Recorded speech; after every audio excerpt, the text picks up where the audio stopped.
ఏదైతే తెలంగాణలో సంధ్యా థియేటర్లో తొక్కిసలాటలో ఒక్కరు చనిపోతే 14 మంది సినిమా హీరోతో సహా థియేటర్ యాజమాన్యం వరకు 14 మంది మీద కేసులు, క్రిమినల్ కేసులు ఫైల్ చేశారో, ఈరోజు చంద్రబాబు నాయుడు అవసరం లేకపోయినా కుప్పంలో మీటింగ్ పెట్టుకుని అఫీషియల్స్ తిప్పుకొని ఇక్కడ 6 మంది ప్రాణాలు తీసి 60 మంది గాయాలకు కారణమైనందుకు ఆయనతో సహా టీటీడీ పాలకవర్గంతో సహా ఎస్పీతో సహా అందరి మీద క్రిమినల్ కేసులు నమోదు చేయాలని డిమాండ్ చేస్తున్నాం. ఈ దేశంలో ఉన్న అన్ని న్యాయస్థానాలని కోరుతున్నాం.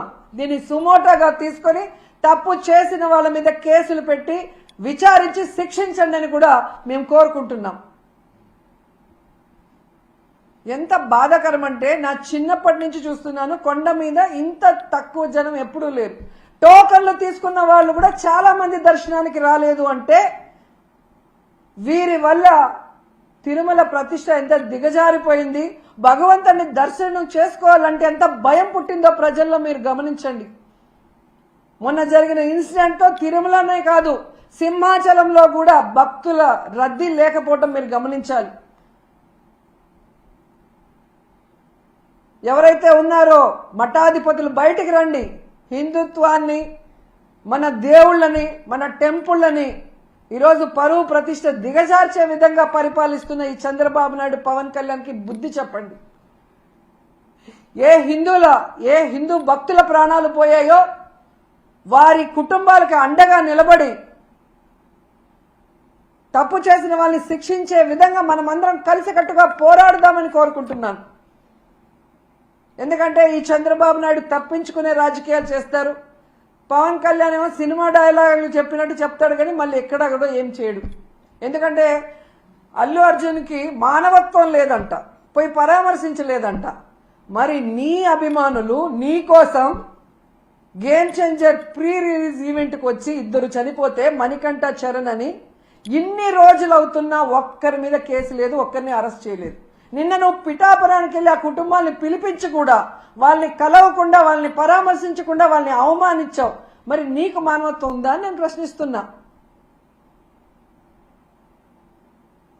సో ఇప్పటికైనా పాలక మండలి, ముఖ్యమంత్రి, డిప్యూటీ సీఎం ఎవరికి వాళ్ళు తప్పించుకొని ఈ కేసుని పక్కదారి పట్టించి కేసు క్లోజ్ చేయాలనుకుంటే మాత్రం మేము ఒప్పుకునేది లేదు. ఆ కుటుంబాలకి మేము అండగా నిలబడతాం.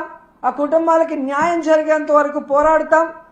అటు న్యాయపరంగా పోరాడతాం, ఇటు ప్రజలకి అండగా నిలబడి కూడా పోరాడతామని కూడా ఈ సందర్భంగా తెలియజేసుకుంటున్నాం. ఇక మన చిన్నమ్మ గురించి చెప్పుకోవాలి ముఖ్యంగా. ఎందుకంటే హిందుత్వ పార్టీ బీజేపీ పార్టీ.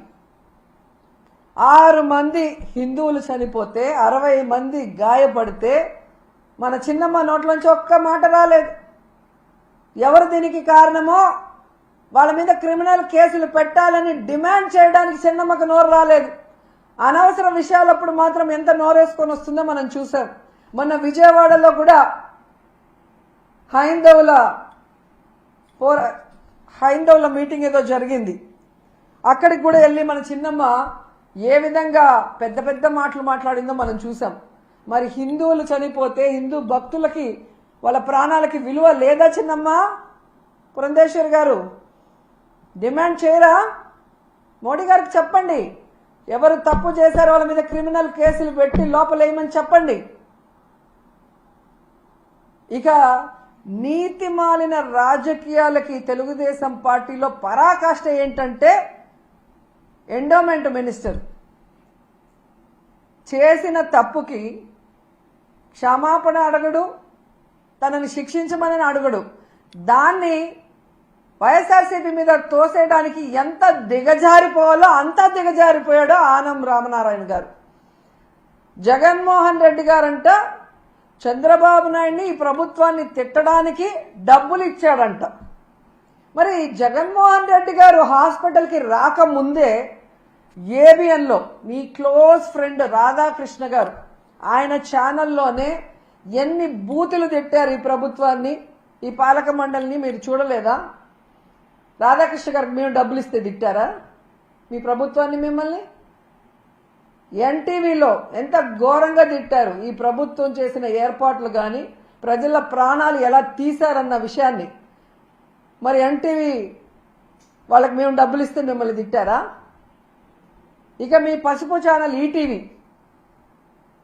మరి రామోజీ గారి అబ్బాయి కూడా ఈరోజు ఈ ఎండోమెంట్ పాలక మండలి అలాగే ఈ ప్రభుత్వం వల్ల భక్తులు ఎంత నరక యాతన పడ్డారో కళ్ళారా కనిపించేలాగా చూపించారు కదా. వాళ్ళు కూడా మా దగ్గర డబ్బులు తీసుకొని మిమ్మల్ని తిట్టారా?